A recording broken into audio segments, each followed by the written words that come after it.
तो गाइस अब हम लोग बात करने वाले हैं एक नई थीम के बारे में। तो अभी तक हम लोगों ने कंजर्वेटिव लिबरलिज्म सब कुछ पढ़ लिया। अब हम लोग वॉर के बारे में देख लिया, कई वॉर हमने पढ़ी। तो अब अगर हम लोग बात करें नेशनलिज्म की, तो जरूरी नहीं है कि नेशनलिज्म केवल वॉर से ही लड़ा जाता है। तो एक कल्चर भी डेवलप करना पड़ता है। तो उसके हिसाब से हम लोग बात करने वाले हैं, हमारा एक नई थीम आने वाली है कल्चर को लेकर।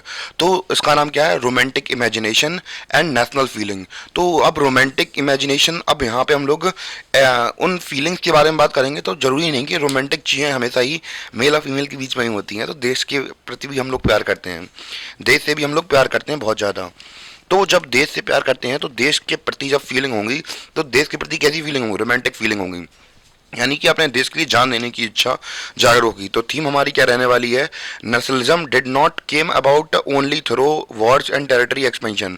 यानी कि जो नेशनलिज्म है केवल जो बड़ी बड़ी टेरिटरीज को जीतना या फिर वॉर्स लड़ने से नहीं आती है, बल्कि हम लोग बात करें इसमें इंपॉर्टेंट रोल होता है किसका? Culture played an important role in creating the idea of nation. तो कैसे कैसे जो कल्चर, एक तरीके से अगर किसी भी एरिया के अंदर हम लोग बात करें, अगर आपको यूनिटी करनी है तो वहाँ का कल्चर सेम होना चाहिए, तभी आप यूनिटी कर पाएंगे, वरना नहीं कर पाएंगे। तो इसमें इंपॉर्टेंट प्ले रोल कौन करता है? Art and culture, art, poetry, story, music. तो ये सेव करने में हेल्प करता है किसी भी देश के नेशनलिज्म को। तो इसमें गाने लिखे जाते हैं, कविताएं लिखी जाती हैं, पेंटिंग्स बनाई जाती हैं। जैसे अगर हमारे भारत देश में भी बात करें तो नेशनलिज्म की फीलिंग जगाई गई थी, भारत माता की इमेज तैयार की गई थी, रविन्द्रनाथ टैगोर ने गाने लिखे थे। तो ऐसे अलग अलग तरीके से नेशनलिज्म की जो भावनाएं होती हैं वो गाई जाती हैं। तो हमारा थीम अब यही रहने वाला है, रोमांटिसिज्म। तो अब इसकी डेफिनेशन वगैरह भी देख लेते हैं क्या है, ठीक है। तो गाइस हम लोग अब बात कर लेते हैं रोमांटिसिज्म की डेफिनेशन के बारे में। कि थीम के बारे में तो हम लोग डिस्कस कर ही लिया था कि कैसे हम लोग अलग अलग तरीके से गाने गा के या फिर पोइट्रीज का इस्तेमाल करके कैसे कल्चर डेवलप कर सकते हैं। तो वैसे भी आइडियोलॉजी में भी वही है। तो रोमांटिसिज्म क्या है? An ideology where culture and art and ideas are focused upon the create a form of nationalism sentiment. तो अब यहाँ पे हम लोग जब प्यार मोहब्बत की बातें करते हैं तो वो चीज़ अलग हो जाती हैं, पर यहाँ पे हम लोग बात कर रहे हैं देशभक्ति की। तो नेशनलिस्टिक सेंटीमेंट होते हैं उनको क्रिएट करने के लिए हम लोग किसमें इस्तेमाल करते हैं? आइड कल्चर का, आइडियोलॉजीज का, इनका इस्तेमाल करते हैं। Romantic artist and poets generally criticised the glorification of reason and science and focused instead on emotions, institution and mystic feelings। तो जब आप किसी से प्यार करते हैं तो आप लोगों ने सुना होगा कि जो प्यार का मारा होता है वो अंधा हो जाता है। तो उसे प्यार के सिवा कुछ नहीं दिखाई देता है, ना ही साइंस, ना ही लॉजिक, ना ही क्या। तो जो हम लोग बात कर रहे हैं रोमांटिक आर्टिस्ट थे, वो ये क्या कर रहे थे? जो क्रिटिसाइज करते थे साइंस और साइंस वगैरह को हटाओ, तेल इंजन। दो साइंस क्या कह रही, हमें मतलब नहीं है, हमें मतलब है कि भैया इमोशन डेवलप हो रहा कि नहीं हो रहा। तो अब वो साइंस और थीमेटिक चीज़ों को हटाकर, वो रैशनल थिंकिंग को हटाकर इमोशनल इंटेंसिटी को बढ़ाना चाहते थे कि कुछ भी हो जाए, भले ही हमें हमारा देश खत्म होने के कगार पर हो, छोड़ के मत जाओ उसे। वो तुम्हारी माता है, वो तुम्हारे पिता हैं, पितृभूमि, मातृभूमि, ऐसी शब्द को इस्तेमाल करके वो लोग क्या करते हैं? नेशनलिस्टिक सेंटीमेंट्स को जगाते हैं और मिस्टिकल फीलिंग डेवलप करते हैं। कुछ अनजान शक्ति, जैसे आप किसी को लाइक करते हो तो वो मरने वाला हो, तो आप चाहें दुनिया को आप ख़त्म कर दो उसके लिए जो आपके पसंदीदा है। तो वो एक फीलिंग होती है जो कि आपने डेवलप की है बाय टाइम। तो वैसे ही नेशनलिस्टिक फीलिंग जगाने की कोशिश की जाती है फॉर द कंट्री, ठीक है। their effort their effort was to create a sense of a shared collective heritage। तो वो एक लोगों के बीच में कलेक्टिव हेरिटेज का एक फीलिंग डेवलप करना चाहते हैं, सेंस डेवलप करना चाहते हैं कि ये हम सबकी विरासत है। तो सबके बीच में डेवलप करना चाहते हैं a common cultural past basis of a nation. तो भैया के हम लोगों ने कैसे, जैसे अगर इंडिया की बात करें तो इंडिया जब बना था तो ऐसे ही करके हमारे देश के अंदर भी नेशनलिस्टिक फीलिंग्स जगाई गई थी लोगों के अंदर कि भैया हम लोगों ने कितना स्ट्रगल किया है, कि कैसे अलग अलग हमारे कंट्रीज के लोग अलग अलग जो मूवमेंट चल रहे थे उनमें पार्टिसिपेट कर रहे थे। तो हर कंट्री से ऐसा नहीं था कि केवल एक लोगों ने या फिर एक पर्सन ने कुछ बहुत ज़्यादा काम किया हो तब जाके हमें पता चला हो कि हाँ हमने इतना काम किया है। तो एक तरीके से सभी लोगों ने कलेक्टिव फीलिंग थी ना, कि सभी लोगों ने स्ट्रगल झेला था, तो सभी लोग पार्टिसिपेट कर रहे थे। ऐसा नहीं था कि मूवमेंट के अंदर केवल बड़े लोग ही थे या फिर जिनका फ़ायदा हो रहा था केवल वही थे। तो एक तरीके से हम लोग बात करें, हर सोसाइटी का हर पार्ट मेंबर पार्टिसिपेट किया था जब स्ट्रगल चल रहा था। तो वैसे ही सेंस ऑफ कलेक्टिवनेस डेवलप की जाती है कि हाँ, हम लोगों का कल्चरल पास्ट ऐसा था, तो हम लोग सब एक भाई हैं। एक बंधुत्वता की फीलिंग डेवलप करना चाहते थे, एक नेशनलिस्टिक फीलिंग या फिर एक नेशन की फीलिंग को क्रिएट करना चाहते थे रोमांटिसिज्म की मदद से। ठीक है, वो भी किसका? पोइटिक डिवाइसेस, पोइट्री, पेंटिंग और अलग अलग चीज़ों का।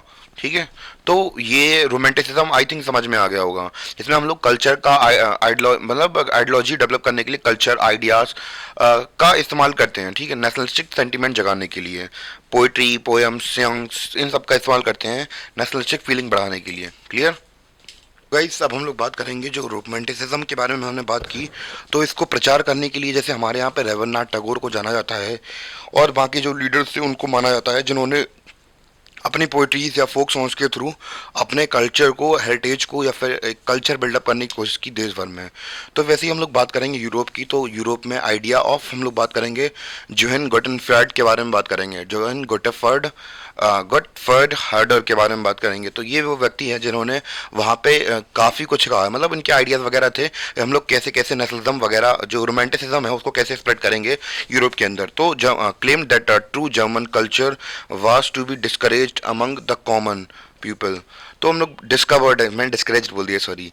तो हमें अगर ट्रू जर्मन कल्चर देखना है तो फिर हमें वहाँ के आम लोगों के बीच में हमें उन जगह कल्चर के बारे में पता चलेंगे। जैसे कि आप लोगों को पता होगा कि जैसे अगर उत्तर प्रदेश में आ जाओ तो बुंदेलखंडी होती है, बुंदेलखंडी कल्चर, जैसे नाटक नौटंकी वगैरह चलती है यहाँ पे। तो आम लोगों के बीच में जो चीज़ें होती हैं वही तो हमारा कल्चर है। तो वही हम लोग को देखने को मिलता है, जैसे कि महाराष्ट्र साइड चले जाओ तो लावड़ी वगैरह की जाती है, या फिर हम लोग बात करें अलग अलग कल्चर्स का अलग अलग डांस और ट्रेडिशन होते हैं। केरला चले जाओ, तमिलनाडु कथक कली, ये सब गीत और पेंटिंग्स चलती हैं। जैसे राजस्थानी पेंटिंग चलती है, राजपूताना पेंटिंग, मुगल पेंटिंग। तो राजस्थान साइड निकल जाओ तो वहाँ पे अलग अलग उनके ट्रेडिशनल डांसेस होते हैं, भंगड़ा होता है, भंगड़ा पाना है। तो बस ये वाला सीन है। तो यही वो जो कल्चर है, वो डांस करने का तरीका है, वो लोगों के बीच में ही मिलता है। ठीक है, तो वही हमारा कल्चर है एक्चुअली अगर बात करें तो।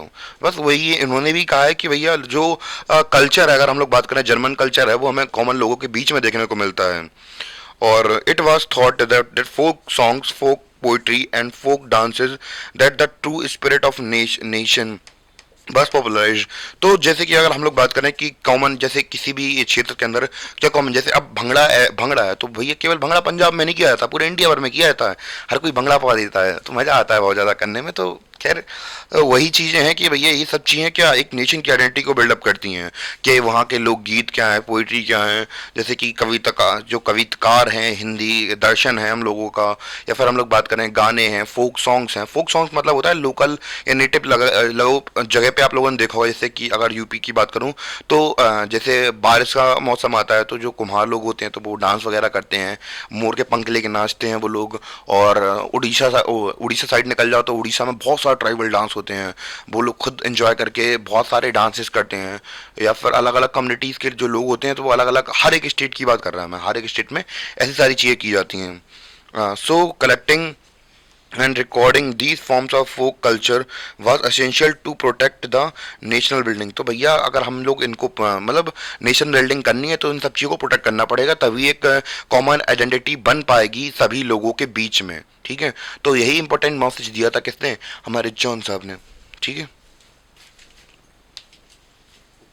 तो गाइस अब हम लोग बात करने वाले हैं vernacular languages and local folk care के बारे में। तो जैसे कि हम लोग बात करें कि जैसे लोकल नृत्य वगैरह होता है, लोकल लैंग्वेजेस, नेटिव लैंग्वेजेस का इस्तेमाल किया जाता है लोगों के अंदर नेशनलिज्म की भावना जगाने के लिए, कि भैया जो लोकल कल्चर है उसी को स्प्रेड करोगे तो लोगों के बीच में कॉमननेस की फीलिंग आएगी, तो भैया अपने आप नेशन बिल्डअप हो जाएगा। तो यही आइडिया था। तो ऐसे ही करके भैया अलग अलग लोकल लैंग्वेजेस का इस्तेमाल किया गया, अलग अलग फोक केयर का इस्तेमाल किया गया, जिससे कि जो नेशनलिस्टिक फीलिंग थी वो देश के अंदर डेवलप की जाए। यही तरीके थे अपने, और यही तरीके का इस्तेमाल किया गया। तो भैया यही हेल्पफुल हुई किसको? रिकवरिंग करने में एंशियंट नेशनल स्पिरिट, यानी कि भैया पुरानी सदी से अगर पुरानी लोकल नेटिव लैंग्वेज का इस्तेमाल किया। क्योंकि अगर हम लोग बात करें कि अगर हम लोग एंशियंट लैंग्वेजेस का, एंशियंट अपनी जो प्रथाएं हैं उनका इस्तेमाल करते हैं तो लोगों के अंदर डेवलप होता है कि हाँ हमारे पुरखों से चीज़ें चली आ रही हैं तो हम भी इसी का पार्ट है, तो एक नेशन का पार्ट निकल के आ जाता है। Important to carry the modern nationalistic message to large audience who were mostly illiterate. तो भैया जो ज़्यादातर पॉपुलेशन रहती है वो कहाँ की, वहाँ की हो चाहे कहीं की भी हो, वो पॉपुलेशन रहती है वो कैसी होती है? इलिटरेट तो होती है। ठीक है, तो हर कोई तो पढ़ लिख सकता नहीं है, तो यहाँ पे भी प्रॉब्लम थी, तो इलिटरेट पॉपुलेशन थी। तो भैया जब इससे एक इम्पोर्टेंट मैसेज कैरी हो गया कि हाँ भैया हम लोग सब एक हैं, नेशनलिस्टिक फीलिंग। अब भैया सबको तो बताते फिरेंगे नहीं कि अगर हम लोग एक साथ हो जाएंगे तो इकोनॉमिकली बहुत ज़्यादा फायदा होगा। तो जो आम लोग होते हैं उन्हें ये बड़े बड़े शब्द इकोनॉमिक्स, कंपैरिजन, ये चीज़ें समझ में नहीं आती हैं। तो उनके लिए केवल यही है कि हम सब भाई हैं, बस यही कह दो तो तई में समझ में आएंगे, वरना अब कौन डिटेल से समझाता फिर है।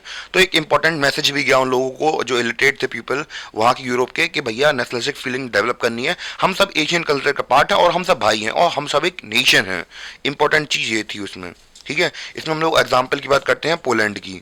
तो गाइस हम लोग बात करते हैं कि कैसे रोमांटिसाइज किया जाता है किसी भी कंट्री को, उसके बारे में समझते हैं। एज ए एग्जांपल हम लोग पोलैंड को लेंगे। तो भैया यहाँ पे हम लोग बात करें, कोई पोलैंड नाम का कोई जगह ही नहीं बची थी। हम लोग बात करें 18वीं सेंचुरी में जो पोलैंड नाम की जगह थी सब सब खत्म कर दी गई थी ग्रेट पावर्स द्वारा, रशिया, प्रूशिया, ऑस्ट्रिया द्वारा। इवन थ्रो पोलैंड कोई एग्जिस्टेड नहीं करता था इंडिपेंडेंट नेशन की तरह, ऐसा टेरिटरी की तरह। बट हम लोग बात करें इसकी जो फीलिंग्स थी, इसका जो म्यूजिक था, इसकी जो लैंग्वेजेस थी, जैसे अगर आप मान चलिए कि अगर आप इंडिया को जैसे कोई भी कंट्री है उसको आप खत्म कर देते हैं, ऐसा उसको बांट लेते हैं, अगर आस पड़ोस की कंट्रीज के ऊपर अटैक कर दें, उसे हरा दें, पर जो उसका कल्चर था, जो उसकी हम लोग बात करें भाषा थी, जो उसका डांस था, वो उसका कल्चर था, वो तो उसके लोगों के बीच में है। भले ही आपने उसे जीत लिया है पर वहाँ के लोग तो वहीं पे रहे ना। तो टेरिटरीज बड़ी हम लोग बात करें दूसरे कंट्रीज की एक्सपेंड हो गई हो, वो टेरिटरी एज अ टेरिटरी रहा ही ना हो, पर वहाँ का जो कल्चर था वो तो लोगों के पास में ही है ना। तो अब पोलैंड खत्म हो चुका है पर उसका जो कल्चर था, उसकी जो लैंग्वेज थी, उसकी जो भाषा थी, वो वहां के लोगों में विस्तृत थी। इसलिए हम लोग बात कर सकते हैं कि पोलैंड कभी खत्म नहीं हुआ, यानी कि पोलैंड टेरिटरी खत्म हो चुकी है, हो सकती है, पर उसका जो कल्चर था वो हम लोग दोबारा से डेवलप कर सकते हैं ना। तो वो तो फिर उन लोगों के बीच में रहा। यही हमसे कहा गया है कि 18वीं सेंचुरी के अंदर जो पोलैंड था वो रहा ही नहीं, उसकी कोई टेरिटरी थी नहीं, ऐसा एग्जिस्ट करता ही नहीं था, पर उसका जो कल्चर था, उसका गाना था, उसके थ्रू वो जिंदा रहा। तो ये रोमांटिसाइज करना होता है किसी चीज को। जैसे इस एग्जाम्पल में हमने समझा कि कैसे रोमांटिसाइज किया गया पोलैंड को। तो पोलैंड का जो कल्चर था, जो म्यूजिक था, जो डांस था, वो लोगों के बीच में रहा। अब हम लोग एग्जाम्पल की बात करेंगे कि कैसे कैसे वहाँ के कल्चर को अडॉप्ट किया गया। तो गाइस जैसे कि हमने रोमांटिसाइज करने के बारे में बात की, तो उसमें एग्जाम्पल आप लोग लिख सकते हैं। क्या हमारी एनसीईआरटी में कैरोल कुरपेंजिकी के बारे में बताया गया है कि इन्होंने कैसे अपने ओपरास का इस्तेमाल किया वहाँ पर रोमांटिसाइज को, मतलब उस कंट्री के अंदर रोमांटिसाइज करने के लिए। इन्होंने क्या किया, सेलिब्रेटेड द नेशनल स्ट्रगल। तो इन्होंने जो नेशनल स्ट्रगल था उसको सेलिब्रेट किया किसके थ्रू, अपने ओपरास के थ्रू, गाने के थ्रू। जैसे हमने बताया कि जैसे हमारे कंट्री की बात करें तो आप लोगों ने बचपन में जरूर प्रोग्राम्स वगैरह में गाना गाया होगा, ए मेरे वतन के लोगों जरा आंख में भर लो पानी, जो शहीद हुए हैं उनकी जरा याद करो कुर्बानी। तो इस गाने के थ्रू हम ये बताना चाह रहे हैं कि आंखों में पानी भर लो यार, तुम्हारे देश के लोग, जो बहुत सारे लोग शहीद हो चुके हैं, उन्होंने जान दे दी है। तो जैसे अपने देश में गाने के थ्रू हम लोग बात करें इमोशंस को डिपिक्ट किया जाता था या फिर नेशनल स्ट्रगल को बताया गया, जैसे मैं ये गाना गा रहा था, उसी तरह इन्होंने भी अपना मतलब जो नेशनलिस्टिक स्ट्रगल था उसको अपने ओपरा के थ्रू, म्यूजिक के थ्रू, फोक डांसेस के थ्रू क्या किया, पॉपुलराइज किया या फिर पोलराइज किया, और फिर हम लोग बात करें कि इसे नेशनलिस्ट सिंबल बना दिया। तो ऐसे ही एग्जाम्पल में अगर इनका नाम भी आ सकता है तो आप लोग कर सकते हैं, ठीक है। तो ऐसे करके जैसे हर कंट्री में, जैसे कि हमने कई बार बताया भी है कि जो हिस्ट्री होती है वो पैटर्न में वर्क करती है। तो जैसे वहाँ पे ऐसे गाने लिखे जा रहे थे वैसे हमारे यहाँ भी लिखे गए, कोई नई बात नहीं है, ठीक है। अपनी आज़ादी के लिए हमने ऐसे गाने लिखे। तो गाइस अब हम लोग बात करेंगे कि लैंग्वेज को कैसे इस्तेमाल किया जाता है एज अ नेशनलिस्टिक सेंटीमेंट को जगाने के लिए, ठीक है। उसका बारे में बात करेंगे कि कैसे जो पोलिश लोग थे उन्होंने लैंग्वेज को ऐसा वेपन की तरह इस्तेमाल किया था, उसके बारे में जानने की कोशिश करेंगे। तो जैसे ही रशिया ने क्या कर लिया, ऑक्यूपाई कर लिया क्या, पोलिस को। तो फिर उन्होंने जबरदस्ती क्या की जाती है, आप लोगों को शायद ध्यान होगी, क्लास 9th या 10th में एक स्टोरी आती है, सॉरी क्लास 12th में स्टोरी आती है, the last lesson. Class 12th का मुझे ध्यान है, इंग्लिश में सीन है द लास्ट लेसन। तो उसमें एक टीचर को बारे में बताया जाता है कि कैसे वो आखिरी लेसन होता है, क्योंकि वहाँ के ऊपर एक लैंग्वेज इम्पोज कर दी जाती है। तो लास्ट टाइम पे जब वो जा रहे होते हैं अपने स्कूल छोड़कर, तो वो कहते हैं उस बच्चे से, स्टोरी में क्लास 12th की इंग्लिश की स्टोरी है, उसमें ये कहते हैं कि बेटा जब मैं पढ़ाता था तो तुम तो पढ़ते नहीं थे, अब आखिरी दिन है तो तुम बेटा टाइम पे आए हो। तो ऐसे करके एक स्टोरी है। तो एक लैंग्वेज एक इम्पॉर्टेंट एक्सपेक्ट होता है किसी कल्चर का। तो जैसे कि हम लोग बात करें कि इवन की कंट्रीज या फिर स्टेट बनते हैं लैंग्वेज के बेसिस के ऊपर। हमारे इंडिया में भैया इतनी डिबेट चलती हैं कि भैया लैंग्वेज के बेसिस पे स्टेट बना दो। अभी मराठी वाला सीन चल गया था कि महाराष्ट्र में रहना है तो मराठी बोलिए, अब ऐसा कोई बोल दे बिहार में रहना बिहारी बोलिए, तो सही चलता नहीं है, ठीक है। तो वाला सीन है। तो भैया लैंग्वेज भी बहुत इंपॉर्टेंट रोल प्ले करती है। तो जैसे ही रशिया ने ऑक्यूपेशन कर लिया तो जो पोलिश लैंग्वेज थी उसे क्या कर दिया गया, हटा दिया गया स्कूलों से, और रशियन लैंग्वेज को इम्पोज कर दिया गया हर जगह पे। क्योंकि अगर आपको अपने नेशनलिस्टिक सेंटीमेंट जगाने हैं तो भैया सबसे पहला तरीका होता है लैंग्वेज को इम्पोज कर दो उस कंट्री के ऊपर, उस स्कूल में उसी लैंग्वेज में पढ़ाने लगो। तो ऑब्वियस सी बात है सब लोग अपनी लैंग्वेज को समझने लगेंगे। धीमे धीमे जो जिन्होंने ऑक्यूपाइड किया था हमें उनकी लैंग्वेज बोलने लगेंगे। ऑब्वियस सी बात है, तो धीमे धीमे सीख जाओगे तो उसी का पार्ट बन जाओगे। तो ये एक तरीके से अपने अंदर घुसाने का तरीका होता है कि कंट्री के ऊपर लैंग्वेज थोप दो अपनी, जस्ट लाइक इंग्लिश। अगर आप लोग पॉइंट को कनेक्ट कर पा रहे हैं तो in 1831 armed rebellion against Russian rule took place which were ultimately crushed। तो भैया अब लोग आक्रोश में आने लगे कि भैया तुम हटा कैसे रहे हो, और इसका इन्होंने मतलब आंदोलन भी उठाया बहुत सारे 1831 में, पर उसे दबा दिया गया। तो अब जो पुलिस लोग थे वो उन्होंने क्या किया कि following this many members of the clergy in Poland began to use language as a weapon of the national resistance. तो अपने देश को बचाने के लिए वो लोग ऐसा वेपन की तरह कैसे अपनी जो पोलिश भाषा थी उसका इस्तेमाल कर रहे थे, यानी कि जो पोलिश सिंबल था उसको इस्तेमाल करके जो रशियन थे उनके खिलाफ अटैक कर रहे थे। आई थिंक इतना क्लियर हो गया होगा। तो इसमें हमने क्या क्या देखा अभी तक, और भी पॉइंट इसमें होंगे पर अभी मैं बता दूं क्या क्या देखा इसके अंदर। हमने देखा कि कैसे रशियन ने अपनी लैंग्वेज थोपना स्टार्ट कर दिया, भले ही थोप दिया, उसके बाद हम लोग देख रहे थे कैसे रेविलियन हो रहा था 1831 में भी हुआ, उसको क्रश कर दिया गया। फिर बाकी जो मेंबर्स थे वो पोलिश लैंग्वेज को ऐसा वेपन की तरह इस्तेमाल करने लगे नेशनलिस्टिक फीलिंग जगाने के लिए लोगों के बीच में, और अंग्रेजों मतलब जो रशियन थे उनका विरोध करने के लिए। तो ये सारा सीन चल रहा था वहां पे यूरोप पे। तो गाइस हम लोग देख ही रहे थे तो कैसे कैसे जो पोलिश लैंग्वेज थी उसका इस्तेमाल किया जा रहा था। इवन कि हम लोग बात करें कि वहाँ पे Polish was used for church gathering, तो चर्च गैदरिंग के लिए भी इसका इस्तेमाल हो रहा था, और जो रिलीजियस इंस्ट्रक्शन वगैरह होते थे इनका लिए भी इस्तेमाल किया जा रहा था। तो अब जो रशियन थे वो इनसे चिढ़ रहे थे क्योंकि वो कह रहे थे भैया अगर आप लोग यूज़ करेंगे तो हम आपको छोड़ेंगे नहीं। क्योंकि ऑब्वियस सी बात है किसी जैसे कोई कंट्री आपके ऊपर रूल कर रही है, अगर आप लोग उसकी कहना नहीं मानते हैं, उनकी लैंग्वेज का अपोज करते हैं, तो फिर ये सीधे तरीके से उनका अपोज होता है। तो फिर अगर आप लोग उनकी अपोज में जाएंगे तो फिर आपको कॉन्सिक्वेंसेस झेलने पड़ेंगे। तो ये फिर कोई भी गवर्नमेंट हो वो तो करती है। The use of Polish came to be seen as a symbol of struggle against Russian dominance। तो भैया सिंबल की तरह देखे जाने लगा कि अगर आप लोग रशिया जो पोलिश लैंग्वेज है उसका इस्तेमाल कर रहे हैं तो इसका मतलब यही है कि आप किसके खिलाफ हैं, रशियन डोमिनेंस के खिलाफ हैं, यानी कि आप खुले मुंह से चुनौती दे रहे हैं रशियन डोमिनेंस को। तो ये वहाँ पे सीन देखने को मिला। एज अ लैंग्वेज हम लोग बात करें कि रेजिस्टेंस की तरह या फिर नेशनलिस्टिक सेंटीमेंट की तरह इस्तेमाल किया जा रहा था। उसको पतन करने के बाद भी, यानी कि आपने पोलैंड को जीत भी लिया उसके बाद भी आप नहीं जीत पा रहे। क्यों? क्योंकि उसकी जो लैंग्वेज या फिर कल्चर हम लोग बात करें वो अभी भी लोगों के अंदर जिंदा था और लोग उसका इस्तेमाल कर रहे थे अलग अलग जगह पे, और जो रशियन थे वो उन्हें रोक रहे थे। तो गाइस अब हम लोग बात करते हैं कि अगला अपना टॉपिक आ चुका है hunger, hardship and popular revolt. तो उस समय पर बहुत ज़्यादा हंगर फैलने लगी धीमे धीमे। 80s 30s के बाद क्या होने लगा कि वहाँ पे बहुत ज़्यादा प्रॉब्लम्स होने लगी।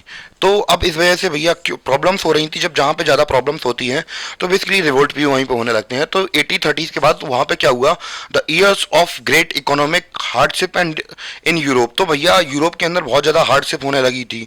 क्यों हार्डशिप हो रही थी हम लोग ये समझते हैं। क्योंकि वहाँ पे हम लोग बात करें धीमे धीमे जो अनएम्प्लॉयमेंट है वो जनरेट हो रहा था, क्योंकि पॉपुलेशन तो हमारी क्या कर रही थी, इंक्रीज हो रही थी, यानी कि पॉपुलेशन तो बढ़ रही थी पर अनएम्प्लॉयमेंट भी ज़्यादा हो रहा था। क्यों हो रहा था? क्योंकि हम लोग बात करें इंडस्ट्रियल रेवोल्यूशन पूरे यूरोप में नहीं हुआ था उस वक्त पे, केवल और केवल इंग्लैंड में हुआ था। तो भैया वहाँ पे हम लोग बात करें इंक्रीज पॉपुलेशन एकदम से बढ़ने लगी वहाँ पे यूरोप के अंदर, और अनएम्प्लॉयमेंट ज़्यादा बढ़ने लगा। क्योंकि जो छोटा स्मॉल पीजेंट्स वगैरह थे या फिर जो छोटे बुनाई कर होते थे तो वो तो अपना थोड़ा बहुत कर करके चला लेते थे काम पर। अब यहाँ पे इतना ज़्यादा कट टू कट इतना कंपटीशन बढ़ गया कि भैया वो कंप्लीट ही नहीं कर पा रहे थे इंडस्ट्रियल गुड्स के साथ, जैसे इंडिया के अंदर हो रहा था। तो वहाँ पे अनएम्प्लॉयमेंट ज़्यादा बढ़ रही थी और वहाँ पे माइग्रेशन भी होने लगा, यानी कि लोग गाँव से अब धीमे धीमे कहाँ जाने लगे, शहर में जाने लगे। अब शहर में जाने लगे तो वहाँ पे ओवर क्राउड स्लम बनने लगा। जैसे हमारे यहाँ पे मुंबई में नहीं होता है कि गाँव के आदमी सीधे कहाँ पहुँच जाते हैं, सीधे वहाँ पे मुंबई में पहुँच जाते हैं, वहाँ पे स्लम में रहने लगते हैं।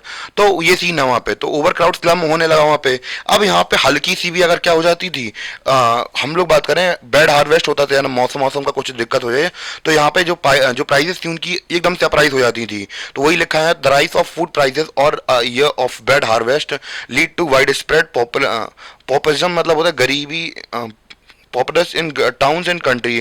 तो हम लोग बात करें गाँव में, शहरों में बहुत गरीबी धीमे धीमे फैलने लगी। क्यों? क्योंकि अब भैया जिस ईयर मतलब खपत नहीं होती है एग्रीकल्चर की, उस साल तो ये प्रॉब्लम होने ही लगती है।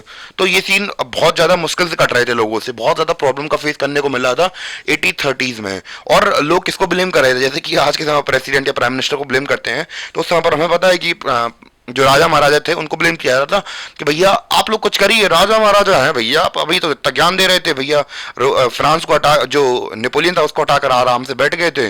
पर हम लोग बात करें यहाँ भी वो लोग मौजा नहीं छोड़ेंगे, ये जो एरिस्टोक्रेसी क्लास थी वो अभी मजे लेते रहेगी, और जो गरीब किसान है वो परेशान होते रहेंगे इसमें भी। तो इतना नोट कर लीजिए आप लोग पहले। थोड़ा जूम इन कर दूं। तो गाइस हम लोग बात कर ही रहे थे कि कैसे कैसे वहाँ पे हंगर और इतनी सारी प्रॉब्लम्स देखने को मिलेंगी थी, वो क्यों मिलेंगी थी। तो इसका एक बड़ा तौर पर हम लोग बात कर रहे हैं, मेन रीज़न क्या था कि इंडस्ट्रियलाइजेशन हो गई थी कहाँ पे, यूरोप में, फर्दर क्रिएटेड हार्डशिप। तो इस वजह से वहाँ पे बहुत ज़्यादा प्रॉब्लम्स होने लगी। तो अब प्रॉब्लम्स ये होने लगी कि भैया एक कोई मार्केट है, तो दो लोग सामान बनाते हैं, अब एक बहुत ज़्यादा अच्छा सामान और सस्ता सामान बनाने लगे तो सभी लोग उसके पास जाएंगे, और धीमे धीमे करके जो सामान नहीं बना पा रहा है इतनी क्वांटिटी में किसी भी प्रॉब्लम को चलते हुए, तो फिर उसका धंधा धंधा चौपट हो जाता है। तो उसी प्रकार जो हम लोग बात करें यूरोप की जो दूसरी कंट्रीज थी, अब उनके यहाँ तो इंडस्ट्रियलाइजेशन हुआ नहीं था, क्योंकि इंग्लैंड के अंदर पहली बार इंडस्ट्रियलाइजेशन हुआ था। तो इस वजह से हम लोग बात करें कि जो इंग्लैंड था अब वो इस चीज़ का फ़ायदा उठा रहा था कि वहाँ पे तो बहुत ज़्यादा प्रॉब्लम प्रॉस्पेरिटी हो रही थी धीमे धीमे, और बाकी जो यूरोपियन कंट्रीज थी भैया वहाँ पे बहुत ज़्यादा प्रॉब्लम्स होने लगी। और कैसे प्रॉब्लम्स हुई वहाँ पे, और ज़्यादा हार्डशिप देखने को मिली, कैसे मिली, imports of cheap machine made good from England. तो इम्पोर्ट्स होने लगे हर जगह से, क्योंकि भैया सस्ता सामान किसे पसंद नहीं है। तो अब यहाँ के जो छोटे किसान वगैरह थे, छोटे व्यूअर्स वगैरह थे, small producer in town faced strict competition. तो अब भैया एकदम से उनके सामने कंपटीशन हो गया, बहुत ज़्यादा खड़ा हो गया। तो जो टेक्सटाइल प्रोडक्शन थे mainly at small scale suffered a lot. तो भैया जो छोटे लेवल का जो काम करते थे उन्हें बहुत ज़्यादा समस्याओं का सामना करना पड़ा। और क्या हो रहा था, in those region of Europe where the aristocracy still. और हम लोग बात करें भले ही इतना ज़्यादा प्रॉब्लम्स हो रही थी यूरोप में दूसरे रीजन्स में, पर वहाँ के जो एरिस्टोक्रेसी थी उनको भैया कोई प्रॉब्लम नहीं थी, वो तो अपनी पावर एंजॉय करती, क्योंकि भैया राजा महाराजा का काम क्या है, उन्हें नहीं मतलब गरीब किसान को कंपटीशन हो रहा है या नहीं हो रहा, उन्हें कोई मतलब नहीं है। अपनी चाय आन दो, कॉफ़ी आन दो, अच्छी वाइफ है, अच्छी लड़की है, बस लाइफ अपनी सेट है, बाकी तेल लेन जाए दुनिया, उनका काम यही रहता। और जो पीजेंट्स थे वो स्ट्रगल कर रहे थे, उन्हें बहुत ज़्यादा बर्डन पड़ रहा था, फ्यूडल ड्यूज देने पड़ रहे थे, ऑब्लिगेशन यानी कि उनको टैक्स वगैरह बहुत ज़्यादा देने पड़ रहे थे। तो ये सारी प्रॉब्लम्स चल रही थी यूरोप के अंदर। मैं फिर से बता दूं आपको कि वहाँ पे क्या चल रहा था कि इंडस्ट्रियलाइजेशन की वजह से वहाँ पे दूसरे कंट्रीज़ के अंदर हार्डशिप प्रॉब्लम, बहुत ज़्यादा हार्डशिप देखने को मिला था। क्यों? क्योंकि यूरोप के अंदर ये हो गया था कि जो मशीन मेड गुड्स थे वहाँ के तो बहुत सस्ते मिल रहे थे, और जो हम लोग बात करें कि छोटे टाउन पे हम लोग बात करें जो स्मॉल वर्कर्स वगैरह थे जो कि अपना सामान बनाते थे, तो उनके ऊपर बहुत ज़्यादा बर्डन पड़ने लगा। और जो गरीब किसान थे, गरीब लोग थे, तो उनके ऊपर प्रॉब्लम्स होने लगी, उन्हीं को टैक्स देना पड़ रहा था। जो बाकी जो एरिस्टोक्रेसी क्लास थी वो अपने प्रिविलेज को एंजॉय कर रही थी, और काफ़ी ज़्यादा एंजॉय कर रही थी। तो अब लोगों को गुस्सा तो ऑब्वियसली आएगा ही आएगा, तो इसके लेकर अब वो रिवोल्ट करना स्टार्ट कर देंगे। तो गाइस अब हम लोग बात करने वाले हैं रिवोल्ट के बारे में। वो भी रिवोल्ट कहाँ पे होगी? फ्रांस में होगी 1848 में, उसके बारे में बात करने वाले हैं हम लोग। तो अगर हम लोग बात करें रिवोल्ट होती क्यों है, सबसे पहली बात ये है कि अगर हम लोग किसी चीज़ से खुश नहीं होते हैं तो रिवोल्ट होती है। अब हम लोगों ने अभी हाल बात की थी कि यहाँ पे हंगर, भूखमरी हो गई थी, हार्डशिप देखने को मिल रही थी पूरे यूरोप में, क्योंकि इंडस्ट्रियलाइजेशन यूरोप में तो हो गया था, पर उसकी वजह से जो यूरोप की दूसरी कंट्रीज थी अब वो सफ़र कर रही थी, मतलब एक तरीके से कॉम्पिटिशन फेस कर रही थी अपने बिजनेस में। तो अब उससे क्या हुआ कि वहाँ पे पॉपुलर रिवोल्ट स्टार्ट हो गए। अब भैया रिवोल्ट कहाँ पे स्टार्ट हुआ? रिवोल्ट ऑफ पुअर, यानी कि गरीबों का क्या हुआ, रिवोल्ट शुरू हो गया फ्रांस में। कब? 1848 में। इसमें हुआ क्या कि धीमे धीमे फूड की शॉर्टेज होने लगी। क्या होने लगी? फूड शॉर्टेज होने लगी, और वाइड स्प्रेड अनएम्प्लॉयमेंट हो गया, यानी कि खाने की कमी थी और दूसरा पैसे की कमी थी। अब भैया मेरे पास खाने के लिए खाना नहीं है और क्या ही करें अब, पैसे नौकरी के लिए नौकरी नौकरी भी नहीं है मेरे पास, तो खाना कहाँ से खरीदूंगा। तो वो भैया जो पेरिस के लोग थे वो सड़कों पे उतर आए और कहने लगे भाई अब हम तुमको नहीं छोड़ेंगे, राजा से कहने लगे। राजा के पास भी अब कोई चांस नहीं था, अभी तक तो कॉन्स्टिट्यूशनल मोनार्क बना के रखा था। Barricades were erected and Louis Philippe was the force to flee. तो लुइस फिलिप हमारे कौन है, उस समय के किंग हैं। तो अब इन्हें क्या करना पड़ा, छोड़ के भागना पड़ा। क्यों, क्योंकि भैया अब जनता कह रही भैया अगर तुम नहीं भागे तो हम तुम्हें कूट कूट के लाल कर देंगे, क्योंकि खाना हमारे पास है नहीं है, तुम मिलोगे तुम्हें लाल कर देंगे। तुम जब तुम हमारी जरूरत पड़ रही थी, जब हम लोगों पर इतना भयंकर टैक्स लिया जा रहा था, तब तो तुम आराम से अपने प्रिविलेज एंजॉय कर रहे थे, और बेटा अब तुम्हें छोड़ेंगे नहीं। तो जो लुई फिलिप थे वो दुम दबा के भाग गए, वहां से छोड़ गए।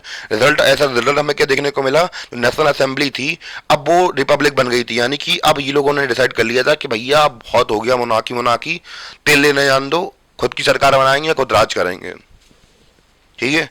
दूसरा क्या था, granted suffrage to all adult males above above 21। तो भैया 21 से बड़े जितने भी मेल्स थे, ध्यान रखना मेल्स की बात कर रही है, वुमेन्स की बात नहीं की जा रही है, जितने भी मेल्स जो कि 21 साल से बड़े थे तो उनका वोट देने का अधिकार मिल गया था। तीसरा क्या है, granted the right to work. तो भैया सबको मतलब वर्क करने के लिए आज़ादी मिल गई थी। तो ये सारे कुछ मेन पॉइंट थे। तो हमने क्या देखा कि revolt of poors in France in 48 में क्या हुआ था कि फूड की शॉर्टेज हो गई थी, तो लोगों ने क्या कर दिया, यहाँ के मोनार्क को भगा दिया, और एज अ रिजल्ट हमें देखने को मिला नेशनल असेंबली बन गई थी, और जो वोटिंग राइट्स थे मेंस को वो भी मिल गए थे। तो मेन मेन चीज़ें यही थी हमारी। आई थिंक इतना क्लियर हो गया होगा, तो जल्दी से क्लिक कर दिए, स्क्रीनशॉट ले लीजिए, वरना फिर मैं आगे बढ़ता हूँ। तो गाइस जैसे हमें पता है कि धीमे धीमे वहाँ पे रिवोल्ट तो चली रही थी, वैसे ही यहाँ पे एक एग्जांपल दिया गया है सिस्टिन ब्लेज का, जो कि वहीं पे है, जिसको एक जर्नलिस्ट थे जिसका नाम था विलियम जिनका नाम विलियम वुल्फ था। तो उन्होंने डिस्क्राइब किया था ये सिसली गांव के बारे में। तो यहाँ पे था क्या कि 18,000 जो पीजेंट्स वगैरह होते हैं, जो कि वीवर्स वगैरह होते हैं, तो वो क्या करते थे, काम करते थे, ठीक है। तो अब धीमे-धीमे उनकी उनकी वर्किंग कंडीशन इतनी खराब होती गई, और जो हम लोग बात कर रहे हैं, जो कॉन्ट्रैक्टर्स थे, वो उन्हें पैसे भी नहीं दे रहे थे। फिर एक साथ वो लोग इकट्ठे हुए और क्या किया, क्योंकि धीमे-धीमे उनके पैसे भी कम करते जा रहे थे, काम भी डबल ले रहे थे, और उनकी जो वर्किंग कंडीशन थी, वो भी खराब थी। और धीमे-धीमे फिर उन्होंने क्या किया, जो कॉन्ट्रैक्टर्स थे उनके घर में जाके तोड़-फोड़ करना स्टार्ट कर दिया। तो ये एक एग्ज़ाम्पल दिया गया है कि कैसे-कैसे अलग-अलग जगह पे जो रिवोल्ट्स थे वो उठने लगे थे। तो एक तरीके से हम लोग ये समझ सकते हैं कि 1830 के बाद रिवोल्ट्स उठना आम-सी बात हो गई थी, मतलब कि वहाँ पे अलग-अलग जगह पे रिवोल्ट्स हो रहे थे। तो ये भी एक एग्ज़ाम्पल है कि एक वहाँ पे कैसे छोटे-छोटे लेवल पर जो हम लोग बात करें कि जो आंदोलन है या फिर रिवोल्ट्स हैं, वो अब फटने लगे थे धीमे-धीमे।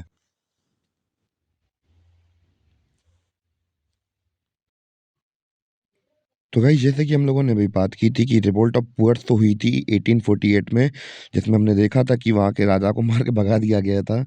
उसी के साथ हम लोग बात करें, रिवोल्ट कर रहे थे एजुकेट मिडिल क्लास भी, उनके साथ पैरेलली रिवोल्ट कर रहे थे। और हम लोग बात करें कि इसमें हुआ क्या कि फरवरी 1848 में फ्रांस के अंदर हम लोग देखें कि जो मोनार्क वगैरह थे उन्हें तो हटा ही दिया गया था, और रिपब्लिक बेस्ड हम लोग बात करें कि स्टार्टअप कर दिया गया था। और यूनिवर्सल मेल सफरेज भी मतलब स्टैब्लिश हो गई थी कि 21 साल से बड़े व्यक्ति मेल्स क्या कर सकते थे, वोट दे सकते थे। और दूसरे पार्ट में जैसे कि हमें पता है कि देख के सबको बुखार लगने लगता है, तो जैसे यूरोप के अंदर यूरोप के दूसरे पार्टों के अंदर फ्रांस को देखकर भी बुखार चढ़ने लगा कि भैया ये लोग भी समझ गए कि अपना इंडिपेंडेंट नेशन स्टेट बनाया जा सकता है। जैसे कि हम लोग बात करें कि मतलब अपने बिना मोनार्क के भी अपना नेशन स्टेट बना सकते हैं, जैसे Germany, Italy, Poland, Austro Hungarian empire. तो यहाँ पे ही सबको समझ में आने लगा था। मैन एंड वुमेन दोनों हम लोग बात करें, इन दोनों ने कंबाइंड होकर अपनी मतलब डिमांड रखना स्टार्ट कर दी है कि भैया नेशनल यूनिफिकेशन करो, कॉन्स्टिट्यूशनलिज्म लाओ यहाँ पे, मतलब कंट्री के अंदर कॉन्स्टिट्यूशन होना चाहिए। They took advantage of growing popular unrest to push their demand. तो धीमे-धीमे उन लोगों की डिमांड भी बढ़ने लगी कि भैया समझ गए कि हाँ भैया डिमांड रखेंगे तो पूरी हो सकती है, कि नेशन स्टेट का फॉर्मेशन करवाया जाए, पार्लियामेंट्री प्रिंसिपल लाए जाएँ, कॉन्स्टिट्यूशन लाया जाए हमारे देश के लिए, फ्रीडम ऑफ प्रेस हो, फ्रीडम ऑफ एसोसिएशन हो। तो ये सारी डिमांड माँगी जा रही थी। तो हमने क्या क्या देखा, तो रिवोल्ट ऑफ पुअर्स हमने देख ही ली थी कि भैया जो वहाँ के मोनार्क तो भगा दिया गया था, यूनिवर्सल मेल सफरेज प्रोक्लेम कर लिया गया था। दूसरे पार्ट में भी धीमे धीमे इंडिपेंडेंट स्टेट की मांग बढ़ने लगी थी, जो कि अभी तक नहीं थे।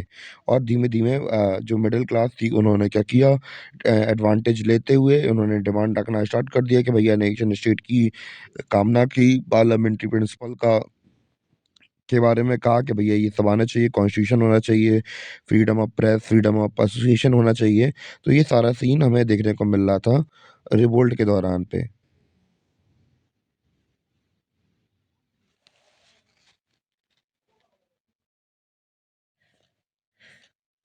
तो गाइस अब हम लोग बात करने वाले हैं, एग्जाम्पल लेंगे हम लोग लिबरल्स के रेवोल्यूशन का, कि हम लोग जर्मन रीजन के एग्जाम्पल के बारे में बात करते हैं। तो जो हम लोग बात करें मेंबर्स थे middle class profession, businessman, prosperous, artisan, अब वो लोग साथ में आए कहाँ पे, सिटी ऑफ फ्रैंकफर्ट में आए। और इन्होंने क्या किया, इन्होंने ऑल जनरल नेशनल असेंबली बनवाई, इसके लिए वोट किया। और 18 मई को इन्होंने 831 इलेक्टेड रिप्रेजेंटेटिव चुने अपने, और इन लोगों ने मार्च कर दिया कहाँ की तरफ, Frankfurt parliament convened in church of Saint Paul. तो एक जगह का नाम है, जो अभी आपको मैं पिक्चर दिखाऊंगा। तो उधर पे इन्होंने मार्च करना स्टार्ट कर दिया। और इन्होंने क्या किया वहां पे बैठ के, कि इन्होंने कॉन्स्टिट्यूशन ड्राफ्ट किया जर्मन नेशन के लिए, यानी कि अभी तक कोई जर्मन नेशन था नहीं, बट इन्होंने जर्मन नेशन के लिए क्या ये कॉन्स्टिट्यूशन ड्राफ्ट किया, जिसमें क्या क्या क्या होगा, मोना जो हमारा जो मतलब उसका हेड कौन बनेगा, मोनार्क मतलब हेड बन जाएगा, तो वो कॉन्स्टिट्यूशन के हिसाब से चलेगा, यानी कि जो भी पार्लियामेंट डिसाइड करेगी तो वो मोनार्क को मानना पड़ेगा। तो ये बात थी उस कॉन्स्टिट्यूशन में। और ये लोग अब कहाँ की तरफ चले गए, अब उस पार्लियामेंट की तरफ, उस चर्च की तरफ चले गए, जिसकी मैं भी पिक्चर दिखाने वाला हूँ। तो ये जो आपको दिख रहा है, तो यहाँ पे जो ऊपर खड़ी हैं वो औरतें हैं ऑब्जर्वर की तरह, और नीचे आदमी यहाँ पे खड़े हुए हैं। तो यही वो इलाका है जहाँ पे हम लोग बात करें कि मीटिंग होनी थी। तो गाइस आउटकम क्या निकला, क्या सपोर्ट किया राजा ने? तो ऑब्वियस सी बात है, कोई क्यों सपोर्ट करेगा, क्योंकि उसका घर क्यों किसी से उसकी पावर छीनोगे, वो अपनी पावर थोड़ा ना दे देगा। तो बस वही है, when deputies offered the crown on their terms to Frederick. तो यही वो राजा है, ये फ्रेडरिक विल्हेम फोर्थ हैं, ये किंग हैं प्रूशिया के। तो इनके सामने डिमांड रखी गई, तो भैया ऑब्वियस सी बात है, कोई अपनी पावर क्यों देना चाहेगा फालतू में। तो इन्होंने रिजेक्ट कर दी और अपोज करने लगे, बाकी छोटे मोटे वहाँ पे जो मोनार्क वगैरह थे उनके साथ मिलके। तो उन्होंने अपोज करने लगे जो इलेक्टेड असेंबली थी उसका। और हम लोग बात करें कि जो opposition of the aristocracy and military become stronger, social basis of parliament eroded. तो धीमे धीमे चीजें खराब होने लगी वहाँ पे। और ये लोग होशियार तो बन रहे थे अपने आगे, और ये मिडिल क्लास दिमागदार तो बहुत ज़्यादा थे। तो इन्होंने भैया जो लोकल गरीब किसान थे, या फिर हम लोग बात करें वर्कर्स थे, आर्टिशियन थे, उनका सपोर्ट लिया ही नहीं। तो उन्होंने भी सपोर्ट नहीं किया, भैया तुम ज़्यादा नेता बन रहे तो बनो आराम से खुद अपना। तो भैया जब यूनिटी है ही नहीं है तो कोई सपोर्ट करेगा ही क्यों। तो भैया गुंडे-वुंडे बुला दिए गए, जो आर्मी थी उन्हें बुला लिया गया, फिर असेंबली ट्रूप्स बुला लिए गए, और फिर क्या कर दिया गया, भैया हट जाओ, तेल लेने जाओ, बंदूक रखी, निकल लो धीमे से, बाहर हो जाओ। तो ऐसे करके जो इनका जो कॉन्स्टिट्यूशन का आइडिया रखा गया था, वो सब के सब रिजेक्ट कर दिया गया। तो अभी तक हमने क्या-क्या देखा, वो सारी चीज़ें हम लोग समझ लेते हैं, कि हमने क्या देखा कि जर्मन रीजन में, दोबारा से बताया, जर्मन रीजन में लोग जो प्रोफेशंस, जो मिडिल क्लास थी वो इकट्ठी हुई, उन्होंने ऑल जर्मन नेशन असेंबली बनाई, और उन्होंने 831 इलेक्टेड मतलब रिप्रेजेंटेटिव्स को इलेक्ट किया। और जो चर्च थी सेंट पॉल की, वहाँ पे मतलब जाने लगे, और वहाँ पे इन्होंने क्या किया, कॉन्स्टिट्यूशन वगैरह ड्राफ्ट किया, तैयार किया, जिसमें मोनार्क को हेड बनाना चाहते थे ये लोग। पर उसका उसमें हुआ क्या कि क्या वो हेड मान गया? तो हमने देखा कि वो हेड नहीं माना, उसने मना कर दिया। और इन लोगों ने जो आर्टिशियन वगैरह थे उनको भी सपोर्ट में नहीं लिया, और आखिरकार इन्हें वहाँ से जाना पड़ा, जो ट्रूप्स वगैरह आ गई, तो ये जो पार्लियामेंट में जितने लोग जो चर्च में इकट्ठे हुए थे, सबको जाना पड़ा वहाँ से छोड़ के। तो गाइस ध्यान रखना, एक चीज़ मैं आपको ये टॉपिक बता तो रहा हूँ, इसकी कीमत होती है। दुनिया में आप किसी के लिए कुछ भी कर लीजिए, आपको कुछ नहीं मिलने वाला है। और जब आप थक हार के मरने वाले होंगे तब आपको याद किया जाता है। तो यही दुनिया की सच्चाई है और यही मैं आपको बताने वाला हूँ कि भैया हमारा टॉपिक क्या था, the issue of extending politics rights to women. तो हम लोग बात करें कि जो पुराने समय की महिलाएं थीं, अब भैया लिबरल्स मूवमेंट तो कर रहे थे, पर हम लोग बात करें उनके साथ एक ग्रुप और जुड़ा हुआ था, वो था महिलाओं का ग्रुप। और उन्होंने इतनी सारी चीज़ें कुर्बान की, इतनी सारी चीज़ें कुर्बान की, उस समय की महिलाएं जिन्होंने इतना बढ़ चढ़ के पार्टिसिपेशन किया मूवमेंट्स में, उन्हें लिटरली मिला क्या?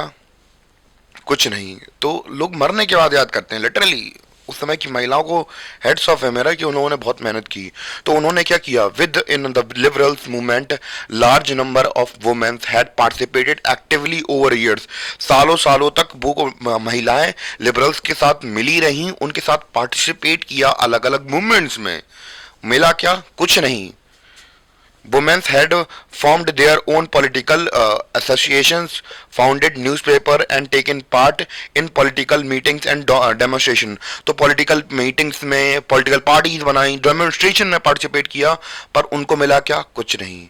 भले ही आप लोग ये कह सकते हैं कि हाँ उनका योगदान तो रहा, पर जिन लोगों ने मेहनत की उन्हें तो नहीं मिला ना, आने वाली उनकी पीढ़ियों को मिला। पर जो उन्होंने मेहनत की थी तो उन्हें भी तो कुछ यार कुछ सैल्यूट या ग्रेटिफिकेशन तो मिलना चाहिए कि हाँ अगर आप लोग अभी लाइफ में प्रेजेंट में जी रहे हैं तो आप लोग अगर बहुत ज़्यादा मेहनत करते हैं तो आपको एक सेल्फ सेटिस्फेक्शन, या अपने बच्चे कोई कोई बाप अपने बच्चे के लिए अपनी इज्जत देखता है उसकी आंखों में कि हाँ मुझे इज्जत मिल रही है तो अपने बच्चे से, तो उसका हेड्स ऑफ होता है कि हाँ मैंने कुछ किया अपने बच्चे के लिए, अपने परिवार के लिए। पर जब उसके मरने के बाद छोड़ो ना, ज़्यादा नहीं करना। तो despite this they were denied suffrage right during the election of assembly. तो अब इन्हें भैया हमें बात करें कि जैसे कि हमने पहले बात की थी कि भैया पुअर का रिवोल्ट हुआ था तो वहाँ पे सफरेज मिल गई थी उन लोगों को, मतलब एक तरीके से वोटिंग राइट्स मिल गए थे असेंबली के अंदर, पर इन्हें वो भी नहीं मिला था। When the Frankfurt Parliament convented in Church of Saint Paul, तो सेंट पॉल में अभी हम जो जिस पिक्चर की अभी थोड़ी पहले पिक्चर दिखाई थी, तो वहाँ पे जब मीटिंग वगैरह होनी थी, मोनाकियल हेड बना रहे थे, कॉन्स्टिट्यूशन हेड बना रहे थे राजा को, उस समय पे भी हम लोग बात करें जब बातें चल रही थी तो वुमेन्स एज अ ऑब्जर्वर की तरह वहाँ पे खड़ी रखी गई थी और इनके सिवा उसका कोई पार्टिसिपेशन नहीं था। बस वही उसी के बारे में बताया जा रहा है कि ये कंडीशन थी उस समय पर। ये कंट्रोवर्शियल चल रहा था कि भैया इन्होंने जिन्होंने इतना पार्टिसिपेशन किया, इतनी मेहनत की, बढ़ चढ़ के काम किया, तो भैया बेगानी शादी में अब्दुल्ला ऐसा सीन बना दिया गया उनका, और कंट्रोवर्शियल ही रहा। लीव इनकी वोटिंग राइट थी, बहुत लेट जाके उन्हें मिले, बहुत ज़्यादा लेट जाके मिले, और उन्हें नहीं मिले, उनके आने वाले वंशजों को मिले। और हम लोग बात करें कि इवन की यूरोपियंस काफ़ी कुछ कहते हैं औरतों के बारे में, पर लिटरली 1870s के टाइम पे आप जाके देखिए, आई थिंक जर्मन वॉर के बारे में मुझे कुछ याद है कि छोड़िए हटाइए, फिर अब बुराई करने में किसी का कुछ नहीं जाता, मैं भी नहीं करना चाहता हूँ किसी बुराई। तो गाइस अब हम लोग बात कर लेते हैं कि जो रेवोल्यूशन इतने सारे चल रहे थे लिबरल्स के, तो क्या हम लोग कह सकते हैं कि वो फेल थे बिल्कुल? क्योंकि भैया जो कॉन्स्टिट्यूशनल जो मोनार्की बनाना चाहते थे, वो तो नहीं बनी थी, तो इसका मतलब क्या था कि वो लोग फेल हो गए थे? नहीं, तो हम लोग ऐसा नहीं कह सकते हैं, उसको एक्सप्लेन करते हैं। तो यहाँ पे पहली लाइन में लिखा भी है, though conservatives force were able to suppress liberal movement in 1848 they could not restore the old order.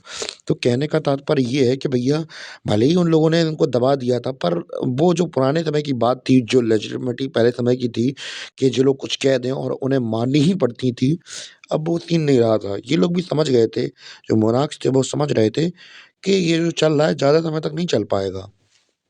So, monarchs were beginning to realize that the cycle of revolution and repression could only be ended by granting concessions to the liberal nationalist revolutionaries। यानी कि कहने का तात्पर्य ये है कि जो monarchs थे अब वो समझ गए थे कि जो साइकिल है रेवोल्यूशनरीज को उसको दबाने की, तो अब ये केवल तभी बंद हो सकती है जब तक हम लोग इन्हें जो लिबरल नेशनलिस्ट रेवोल्यूशनरीज हैं इनको कुछ ग्रांट्स ना दे दें, यानी कि इन्हें कुछ रियायतें ना दे दें, तब तक कुछ नहीं हो सकता है।